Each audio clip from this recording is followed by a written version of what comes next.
Jake here with Classic Daily with your tech tip of the day. Today I'm going to show you a couple very basic wiring tools and supplies that will get most of the jobs done that you're working on your car. Okay, let me show you what that is. So these three are my go-to wire tools. A very simple but effective, you can see it's worn, Klein wire stripper. Okay, they make this in two different sizes.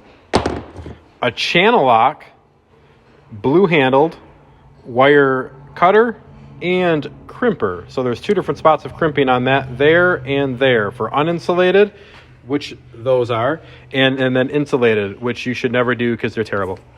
And then this crimper, this is a WeatherPack style crimper. I think these are about $15 from Amazon. Look down in the bottom. I'll have some links for all of these actually. And these crimp connectors like this. WeatherPack, MetroPack, different kind of pins like that. Okay, I like uninsulated butt connectors like so. They have a little split in them. I like nice wire like TXL wire from Waytech, and I like double walled wire heat shrink. This stuff. Okay, get that from Waytech too. Hope that helps. That's a couple real useful tools. If you don't have them in your arsenal, get them. Look down below. I'll give you some links to where to buy this stuff. Have a great day, everybody. I'm Jake.